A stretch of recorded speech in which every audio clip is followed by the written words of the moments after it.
Well, as the UN tries to broker a peaceful solution to the Syrian crisis, Washington and its allies are still backing just one side of the conflict.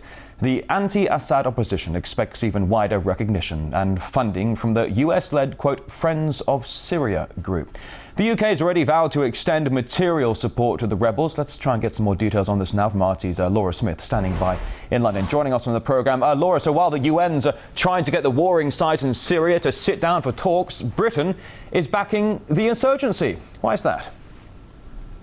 Well, it seems that this is the general consensus, that backing the insurgency is the thing to do. As you mentioned, the US is doing it too. This money that the UK has pledged amounts to $800,000, and it represents a doubling of the funding that's being given to the opposition.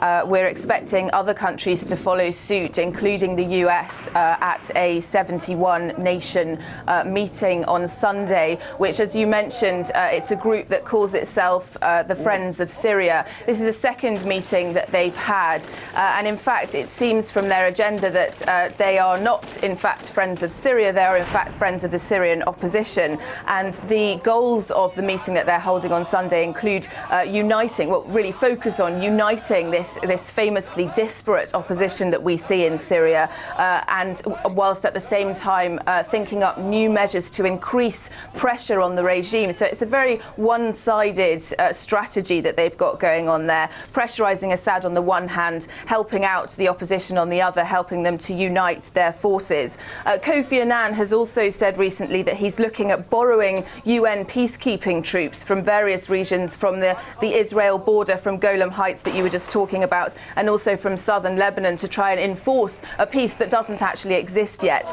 The UN peacekeeping department also says that it might go to Damascus to try and put some sort of plan in place for enforcing some kind of peace. So Annan has this 6-point plan for peace, which involves a bilateral ceasefire, but so far nothing concrete on the table. Laura, it's been now more than a week since the UN Security Council issued a statement appealing for a ceasefire in Syria. But is that being heeded? And if not, what can we then expect to see?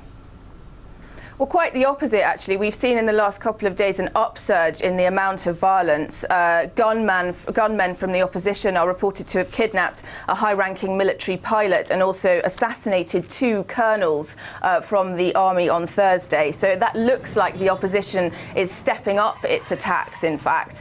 There's a reported 43 people dead from violence just on Thursday.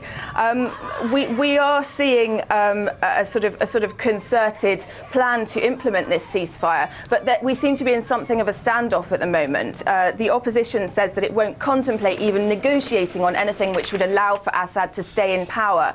Meanwhile, Assad is very angry about this support that's being provided to the opposition from the international community. He says that countries have to stop providing money and weapons to the opposition immediately if this plan is to succeed. He's calling the opposition terrorists, of course. Kofi Annan himself has come out and said that the deadline for a ceasefire is now, and that the regime in Syria should, in a gesture of good faith, be the first to step down. Of course, in a bilateral ceasefire, it's very difficult to time those things. It's very unlikely that Assad will volunteer to be the first to step down. So we're really not any further forward. And if not, who knows what will happen? As we've seen, support for the opposition is increasing.